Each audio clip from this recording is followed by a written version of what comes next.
سر بتائیے گا، ایک تو آپ کے جلسے کے حوالے سے تھی درخواست، اور کیا بنا آج اوور آل تھوڑا؟ آج وہ کیس تھے جلسے کے حوالے سے تھی، ایک دفتر کو ڈی سیل کرنے کے لیے تھی، جو دفتر کو ڈی سیل کرنے کے لیے تھی اور اس میں سی ڈی اے کا وکیل پیش ہو گئے.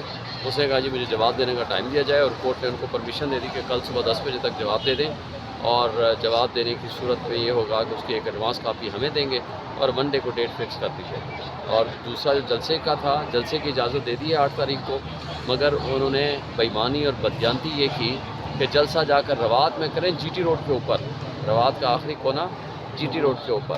یہ آج تک اسلام آباد کا جلسہ ایسا نہیں ہوا تو جا کر روات میں ہوتا ہو. ہم نے مانگی تھی اجازت F9 پارک کی.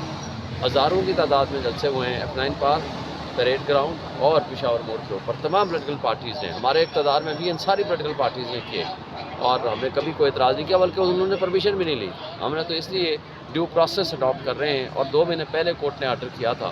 بہرحال آج چونکہ کنٹمپٹ پٹیشن تھی، کورٹ نے اس کو ڈسپوز آف کر دیا اور کہا ہے کہ آپ اس پہ فریش ریٹ پٹیشن فائل کریں.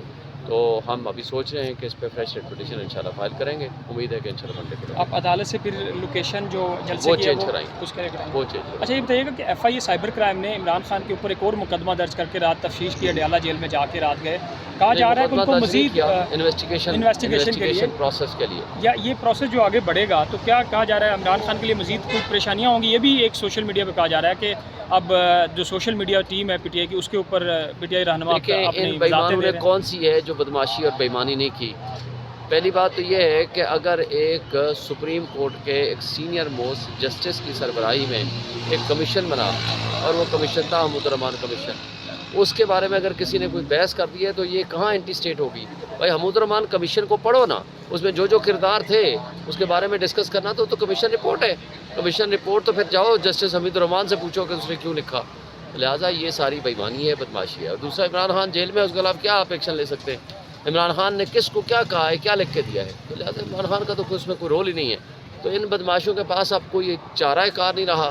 اب یہ بےایمانی اور بدماشی کے ذریعے زیادہ عرصے کے لیے عمران خان کو جیل میں رکھنے کے لیے یہ بھونڈے ہتھ کنڈے استعمال کر رہے ہیں. لیکن ان کا اب اختتام ہو چکا ہے، عوام جان چکی ہے، اور ان کی کوئی لیگل حیثیت نہیں.